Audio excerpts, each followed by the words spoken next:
नमस्ते दोस्तों, मैं हूँ रिमिता और आज मैं एक्सप्लेन करूंगी तेलुगु धारा का episode 5 and 6। So without wasting any time let's get into the horror coaster ride of the series.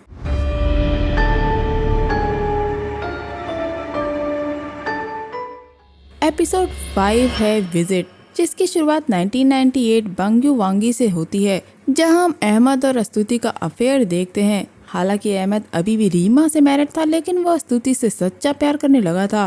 दोस्तों, रीमा की बहन से कंपनी के लिए इन्वेस्टमेंट लेने के बाद अहमद रीमा से डिवोर्स ले लेगा और तब तक अहमद और स्तुति को इस रिश्ते को छुपा कर रखना होगा, क्योंकि ये उसकी कंपनी के लिए अच्छा नहीं होगा। यहाँ से कहानी प्रेजेंट में आती है और हम स्तुति को देखते हैं, जिसे उसके सर में काफी सारे कॉकरोच महसूस होते हैं जो उसे काफी तड़पा रहे थे, और उन कॉकरोचेस ने स्तुति के सर में एक घाव बना दिया था, जिससे परेशान होकर स्तुति अपने बालों में हेयर स्टोन यानी कि नेल पॉलिश रिमूवर डाल देती है। तभी वहाँ वुलन आती है और अपनी माँ को ऐसा करने से रोकती है, लेकिन स्तुति अब इस दर्द को और बर्दाश्त नहीं कर सकती, जिसके बाद वुलन अपनी माँ के सर से काफी सारे कॉकरोचेस को बाहर निकलता देखती है। जिसके बाद वो ऐसा को बुलाती है और विष्णु कुछ पिल्स देके स्तुति को सुला देता है, और अब जाके वुलन को विश्वास होता है कि उसकी फैमिली पे काला जादू किया गया है। अब ऐसा और वुलन अहमद के कंपनी के इनॉग्रेशन का वीडियो देखते हैं, जहां उन्हें स्तुति भी दिखती है, जिससे वो समझती है कि अहमद और स्तुति का अफेयर चल रहा था। जिस वक्त अहमद की शादी रीमा से हुई थी और इसी बीच स्तुति प्रेग्नेंट हो गई होगी, और ये सच छुपाने के लिए उन्होंने विष्णु और वुलन से ये झूठ बोल दिया कि उनकी शादी 1998 से पहले हो गई थी। लेकिन अभी भी इन्हें ये समझ नहीं आता कि वुलन की फैमिली पे काला जादू किसने किया और क्यों। पर विष्णु और ऐसा एक बार रीमा से मिलकर बात करना चाहते थे, लेकिन वुलन रेडी ही नहीं होती, क्योंकि वो रीमा से नहीं मिलना चाहती थी। उतने में वहाँ रेनो भी आ जाता है, जो अपने साथ मिस्टर हारन को लाया था। दोस्तों, रेनो दरअसल वुलन की हेल्प करना चाहता था, इसलिए वो वुलन से रिक्वेस्ट करता है कि वो एक बार उनकी बात सुन ले, जिसके लिए वुलन तैयार हो जाती है। तब मिस्टर हारन बताते हैं कि जब वो लोग रेनो के फादर के फ्यूनरल पे आए थे, तो उन्होंने अहमद की तरफ एक काले साए को एहसास किया था, और अब मिस्टर हारन को उनके घर पे उस काले जादू वाली चीज की तलाश है, जिसमें गांठ बंदी होगी, क्योंकि वो ही एक मीडियम है उनके घर पे काला जादू करने का। यहाँ मिस्टर हारन ये भी बताते हैं कि अगर उन्हें उनकी छत पे कोई भी तेज आवाज सुनाई दे,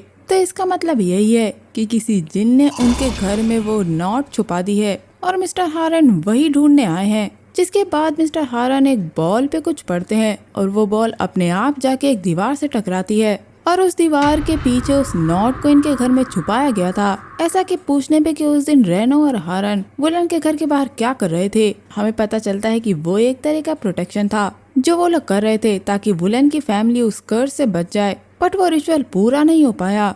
अब मिस्टर हारन उस दीवार से उस नोट को निकालकर अपने साथ ले जाते हैं, क्योंकि उसकी मदद से वो ये जान सकते हैं कि आखिर वो शमन कौन है जिसने ये काला जादू किया है। दोस्तों, यहाँ एक चीज ध्यान देने वाली है कि 2-3 दिनों से स्तुति की भूख काफी बढ़ गई थी। अब सीन यहाँ से अगली सुबह पे जाता है, जहाँ फिर से स्तुति को खाता हुआ देखते हैं, जिसे देखकर वुलन भी परेशान थी, पर वो अभी कुछ नहीं कहती। जिसके बाद हम विष्णु को देखते हैं, जो एरन को स्तुति के रूप में फूलों को रखता हुआ देखता है और उसे मना करता है, और जो फ्लावर्स एरन लाया था विष्णु उन्हें फेंकने के लिए कहता है। इसके बाद हम वुलन को देखते हैं, जो नेट पे काले जादू के बारे में पढ़ रही थी, और उसे वहाँ ये पता चलता है कि किसी इंसान का दिल टूटने के बाद वो इंसान काला जादू करवा सकता है। इसीलिए वुलन अब ऐसा के साथ रीमा के घर जाने के लिए तैयार हो जाती है, क्योंकि ऐसा और वुलन दोनों को उनके सवालों के जवाब चाहिए थे। यहाँ से हम मिस्टर हारन और रेनो को देखते हैं, जो एक रिचुअल की तैयारी कर रहे थे, जिसमें मिस्टर हारन अपने कोर इंजन की मदद से उस नॉट के थ्रू उस शमन को ढूंढने वाले थे, और इसके दौरान वो अपनी बॉडी को छोड़कर उस शमन को ढूंढने के लिए निकल जाएंगे एक एस्ट्रल फॉर्म में, जिसमें उनकी मदद उनका कोर इंजन करेगा। लेकिन रेनो भी मिस्टर हारन के साथ जाना चाहता था, जो कि उसके लिए काफी खतरनाक हो सकता था, लेकिन उसके ना मानने पे मिस्टर हारन तैयार हो जाते हैं। जिसके बाद मिस्टर हारन उस नॉट के कुछ टुकड़े उसके हाथ में रखने के लिए कहता है, और उसे तेजी से पकड़ने के लिए कहता है, ताकि वो उसके हाथ से छूट ना जाए, और मिस्टर हारन भी वो टुकड़े पकड़ते हैं। जिसके बाद ये दोनों अपनी बॉडी छोड़कर एस्ट्रल फॉर्म में उनके जिन्स के साथ शमन को ढूंढने निकल जाते हैं। दोस्तों, आप कंफ्यूज होंगे कि इनका जिन कहाँ से आया। सो गाइस, मैं आपको बता दूं कि कोरियन जिन वो जिन होता है जो हर एक इंसान का होता है, जो एक तरह से उसका हम शक्ल होता है, पर ये अच्छे होते हैं या बुरे ये उन पर निर्भर करता है। अगर आपको इस जिन के बारे में कुछ और जानना है तो मैंने इस पे बनी एक मूवी एक्सप्लेन की है जिसका नाम है कोरिन, जिसको आप ऊपर के आई बटन को प्रेस करके देख सकते हैं। Now back to the series.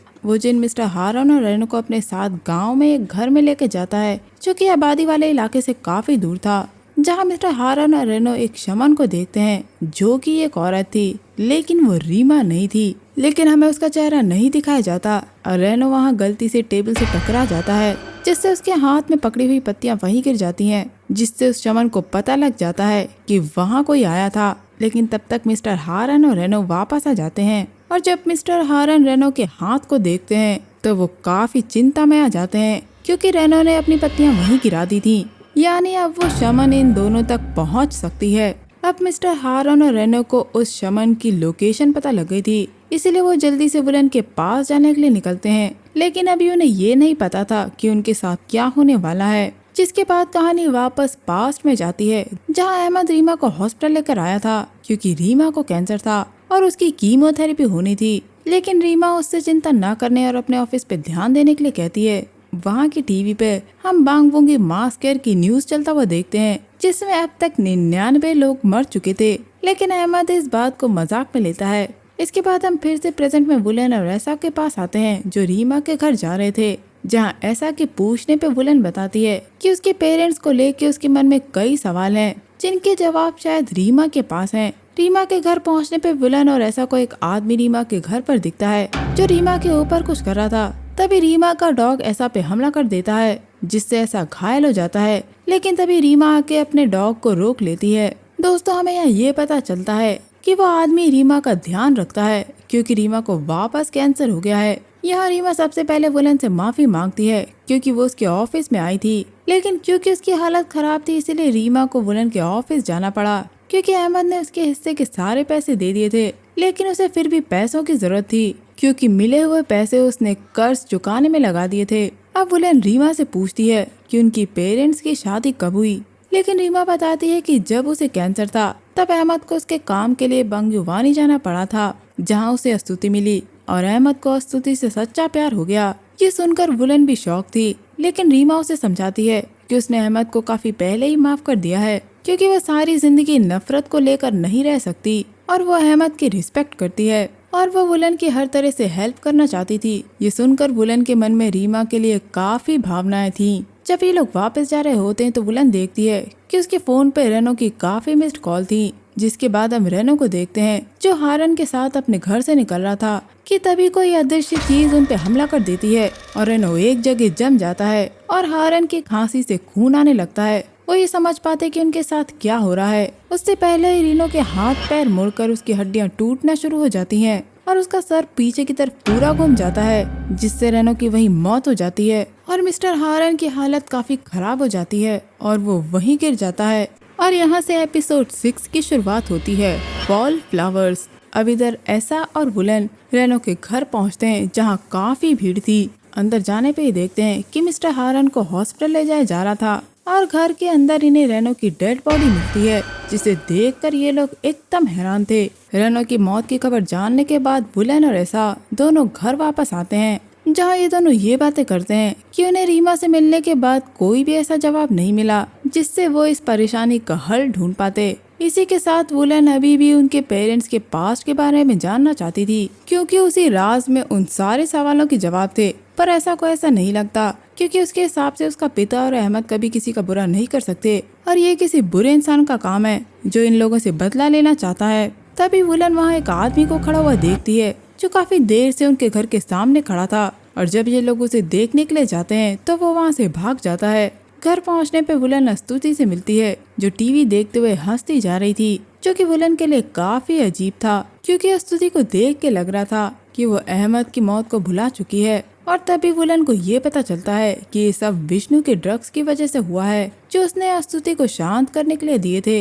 लेकिन ये सेफ नहीं था, इसलिए वुलन विष्णु को ड्रग्स बार बार लेने के लिए काफी डांटती है, क्योंकि उनके घर में जो परेशानी थी उसे इन्हें बिना नशे के सॉल्व करना था। लेकिन विष्णु को ये बात समझ नहीं आ रही थी, क्योंकि उसे ड्रग्स की काफी आदत हो चुकी थी। और वुलन के जाने के बाद वो फिर से ड्रग्स निकाल के लेने लगता है। सुबह वुलन के पास ऑटो का कॉल आता है, क्योंकि ऑटो का दिया हुआ काम वुलन ने नहीं किया था और ऑटो ने वुलन का प्रोजेक्ट लेकर दूसरे आदमी को दे दिया था। और वो वुलन से छुट्टी लेकर उसकी सारी प्रॉब्लम्स खत्म करने के लिए कहता है। इधर विष्णु सोकर उठता है और सबसे पहले वो ड्रग्स लेता है, जिसके बाद वो रूम के बाहर एरन को देखता है जो उसके घर में कुछ चैंटिंग्स करते हुए दीवार पे कुछ बना रहा था, जिसे देखकर विष्णु अपना आपा खो देता है। लेकिन दोस्तों, दरअसल एरन सच में ऐसा कर रहा था या ये सिर्फ विष्णु के दिमाग में चल रहा था, क्योंकि वो शुरू से ही एरन को पसंद नहीं करता था। अब विष्णु एरन को बुरी तरह मारने लगता है और हम विष्णु को पजेस्ड हालत में देखते हैं, जिसकी वजह से वो एरन को बुरी तरह मारे जा रहा था।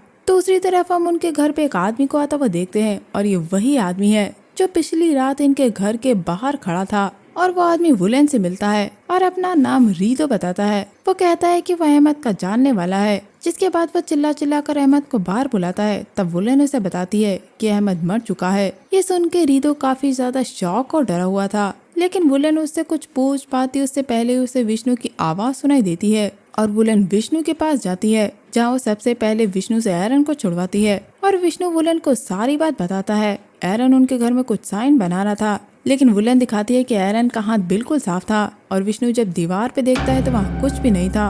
वुलन एरन को हॉस्पिटल ले जाने के लिए कहती है, जिसके बाद वुलन विष्णु को डांटती है क्योंकि विष्णु अपने होश में नहीं था और वो उसे उसके रूम में जाने के लिए कहकर वापस रीतो के पास आती है, लेकिन तब तक रीतो जा चुका था। अब रात में वुलन ऐसा से मिलकर उसे रीतो के बारे में बताती है। वो उसे ये भी बताती है कि अहमद की मौत की खबर सुनकर वो काफी डर गया था और ऐसा भी वुलन को ये बताता है कि उसका पिता बॉन्दन हर महीने रीतो को कुछ पैसे भेजा करता था, जबकि वो ना ही उनका फैमिली मेंबर था और ना ही उनके ऑफिस में काम करता था। इसीलिए इनको रीतो से मिलकर इनके सवालों के जवाब मिल सकते हैं। लेकिन वुलन अभी के लिए घर से बाहर नहीं जा सकती थी क्योंकि स्तुति की तबीयत ठीक नहीं थी और जो विष्णु ने आज किया था वो उसे नजरअंदाज नहीं कर सकती। इसीलिए ऐसा खुद ही रीतो से मिलने का फैसला करता है। दोस्तों, यहाँ वुलन और ऐसा के बीच में एक लगाव सा हो गया था क्योंकि दोनों के ही पिता की मौत अचानक हो गई और ये दोनों उसका राज जानना चाहते हैं। अपने पेरेंट्स की मौत के बाद वो दोनों ही अकेले हो गए थे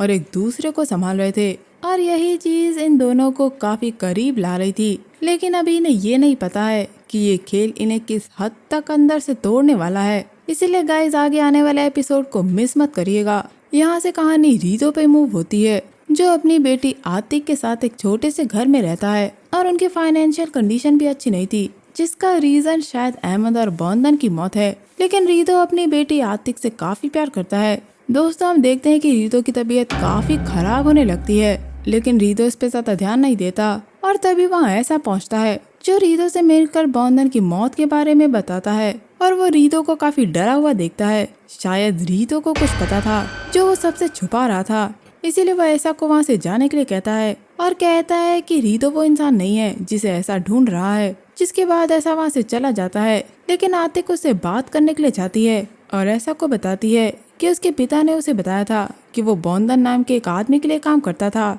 लेकिन उसने अपनी बेटी को इससे ज्यादा और कुछ नहीं बताया था। अब ऐसा से आतिक को ये पता चलता है कि ऐसा काफी टाइम से बॉन्दन का ऑफिस संभाल रहा है, लेकिन उसने आज तक रीतो नाम के किसी इंसान को वहाँ काम करते नहीं देखा। वो आतिक को अहमद और बॉन्दन की अचानक मौत के बारे में भी बताता है और आतिक से रिक्वेस्ट करता है कि वो उसकी बात एक बार रीतो से करवा दे, क्योंकि अब रीतो के पास ही उन सवालों के जवाब थे और आतिक भी उनकी हेल्प करने के लिए मान जाती है और ऐसा को अपना नंबर दे के वहाँ से चली जाती है। अगले दिन हम एरन को अपनी नौकरी छोड़ता हुआ देखते हैं और जाने से पहले वो एक फूलों का गुलदस्ता वुलन को देकर उन्हें स्तुति को देने के लिए कहता है, जिसके बाद वो वहाँ से चला जाता है। लेकिन विष्णु को अभी भी एरन हर जगह दिख रहा था, जिसके हाथ में सूखे हुए फूल थे और वो उसका पीछा करते करते स्तुति के रूम में पहुँच जाता है। यहाँ वुलन विष्णु को बताती है कि जब से उसने एरन को मारा है तब से वो काम पर नहीं आया है। इसके बाद हम वुलन और ऐसा को बात करते हुए देखते हैं, जहाँ ऐसा रीतो के स्ट्रेंज बिहेवियर के बारे में वुलन को बताता है और ये भी कि उसने आतिक से बात की थी। और यहाँ विष्णु को स्तुति के रूम में फिर से एरन दिखाई देने लगता है और उसे देखते ही विष्णु उसका गला दबाने लगता है, लेकिन असलियत में वो वुलन का गला दबा रहा था। ये जानने के बाद विष्णु भी कंफ्यूज था कि आखिर उसे क्या होता जा रहा है। क्या ये ड्रग्स की वजह से हो रहा है या फिर विष्णु को भ्रम हो रहा है। और दोस्तों, यहाँ से एपिसोड सबसे सैड सीन पे जाता है, जहाँ स्तुति सो रही थी कि तभी उसे अपने चेहरे पे कुछ घूमता हुआ महसूस होता है, जिसके बाद वो वॉशरूम में जाती है जब उसे खून की उल्टी होती है और उसके चेहरे पे वापस इरिटेशन शुरू हो जाती है। तभी हम देखते हैं कि स्तुति का अपने हाथ पे कोई काबू नहीं रहता और वो कैंची उठाकर अपने कान में बार बार मारने लगती है, जिससे उसका कान फट जाता है। वो काफी चिल्ला रही थी, लेकिन उसका हाथ रुकता नहीं है और वो कई बार कैंची से अपने कान में स्टैब कर लेती है। और स्तुति की चीख सुनकर वुलन भी वहाँ जाती है, लेकिन तब तक काफी देर हो चुकी थी क्योंकि स्तुति मर चुकी थी। एंड सीन में हम वुलन और विष्णु को एक जगह अपने दिल का बोझ लिए हुए बैठा हुआ देखते हैं, जिसके बाद एरन को दिखाया जाता है और यहाँ हमें पता चलता है कि वो रीतो का नेबर है, जो रीतो को ये बताता है कि उसे चोट इसलिए लगी है क्योंकि उसकी किसी से लड़ाई हो गई और उसने उसे काफी मारा और फिर पैसे भी लिए। ये कहकर वो वहाँ से चला जाता है और हम एरन के चेहरे पे बदले की भावना और गुस्सा देखते हैं और बस ये एपिसोड यही एंड हो जाता है। तो दोस्तों ये था मेरा वीडियो एक्सप्लेनेशन तेलुदारा के एपिसोड 5 और 6 को लेकर। उम्मीद करती हूँ आपको ये वीडियो एक्सप्लेनेशन पसंद आया होगा। अगर आपको ये वीडियो एक्सप्लेनेशन पसंद आया है तो मेरे चैनल को लाइक शेयर और सब्सक्राइब जरूर करिएगा। मैं मिलूंगी आपसे अगले वीडियो में, तब तक के लिए अपना बहुत ख्याल रखिए। Stay safe, keep hunting, lots of love.